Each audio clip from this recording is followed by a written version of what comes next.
The severity of the effects of global warming has been felt across the world in the past few months, with record breaking temperatures, flooding, rise in water levels, suffocating the people across the world in unbearable conditions. While southwestern United States is experiencing record-breaking burning heat continuously for the last month, the southeastern United States are experiencing record flooding with torrential rains. Most parts of Europe, northwestern China, were experiencing record-breaking heat waves. Rome, the capital city of Italy, recorded 107 degrees Fahrenheit, an all-time record. The Iraqi capital of Baghdad was broiling in record-breaking heat at 117 degrees Fahrenheit a few days ago. In many developing nations, lack of rainfall and poor water management have made matters worse. In the meantime, the tropical Pacific nations, such as Japan, the Korean Peninsula, eastern part of China, as well as Indo-Pacific nations, such as India, experiencing severe floods, rise in water levels, mudslides, and unbearable conditions in the last few months. India's capital, New Delhi, experienced record-breaking water levels in the past few weeks that haven't been seen in 5 decades. The river Jamuna has reached its banks beyond the danger zone. Waterborne diseases, even after floods have receded, is going to be a continuing problem into the rest of the year.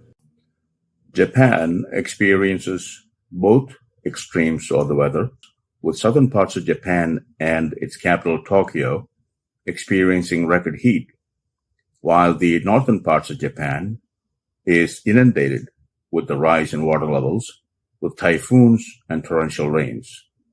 Northwestern China experienced an all-time high temperature of 126 degrees Fahrenheit the other day.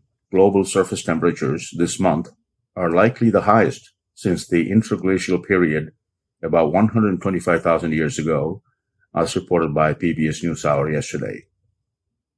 What we are experiencing right now across the world is the effects of the weather phenomenon called La Nina, which has been affecting the world for the last 3 years.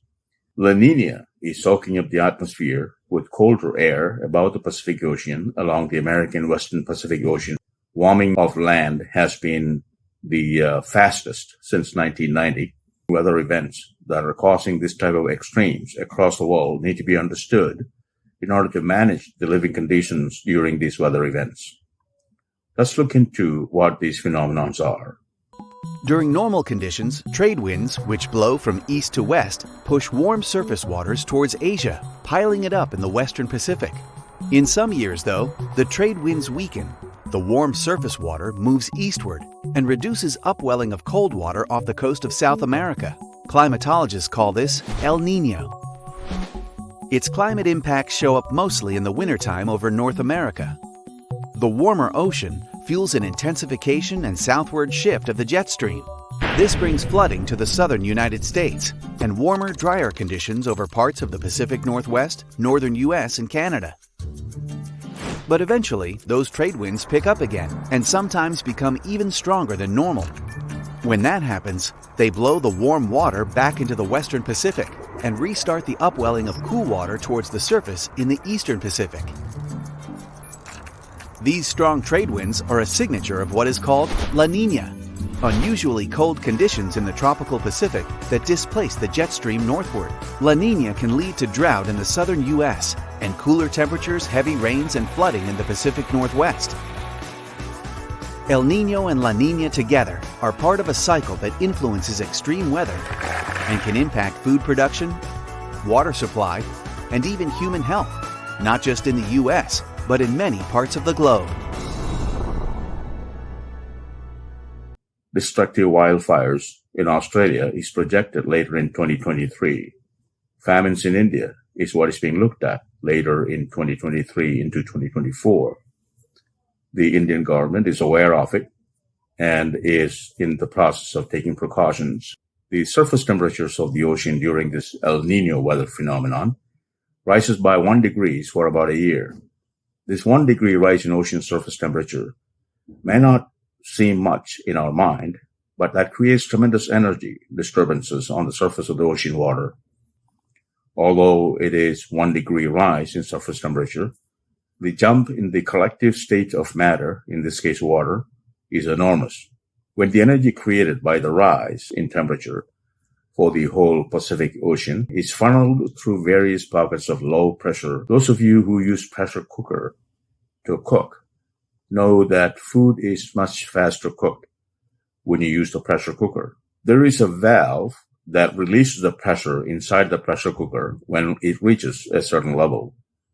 You can see the steam coming out of the pressure cooker when the valve is released, when the pressure inside is reached beyond a certain level. Compare that with the whole Pacific Ocean, with low pressure system floating around somewhere, where this energy accumulated needs to be dissipated. That is just an analogy so that everyone can understand.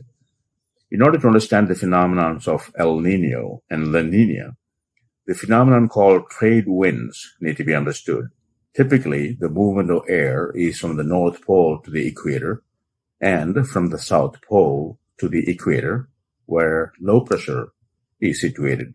But the Earth rotates west to the east. When the air movement from the north to the equator and from the south to the equator, with the rotation from the west to the east of the Earth, the air movement from the north deflects to the southwest, and the air movement from the south deflects to the northwest. At about 30 degrees latitude, at both sides of the equator, for a total of 60 degrees belt. This phenomenon is called the Coriolis effect. The Coriolis effect, combined with the high pressure, for example, in the eastern side of the Pacific Ocean, causes winds to form along the 60 degrees belt from the eastern side of the Pacific Ocean to the tropical western side of the Pacific Ocean. These are called trade winds. As the wind blows at about 5 degrees north and south of the equator, both air and the ocean currents come to a halt in a band of hot,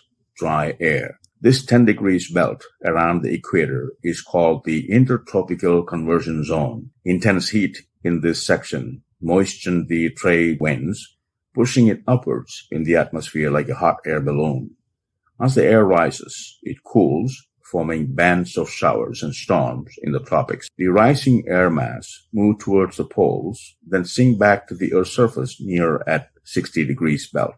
This in turn calms the trade winds with little precipitation, completing the cycle. This trade winds is the phenomenon that sailing ships in the ancient past used to navigate across the oceans. Today, the flights crossing the equator takes into account the effects of the trade winds in navigating to their destinations. The launching of the rockets and its navigation is also affected by the effect of the trade winds. In a La Nina weather phenomenon, the trade winds are stronger due to the movement of the warm water towards the west of the Pacific Ocean with the trade winds. As cold water from the bottom of the ocean upwells to the surface, bringing up a lot of minerals from the ocean floor and creates a feeding frenzy to marine animals and fish. So this phenomenon of La Nina is actually favorable to fishing industry. Salmon and squid make their way to warmer temperatures.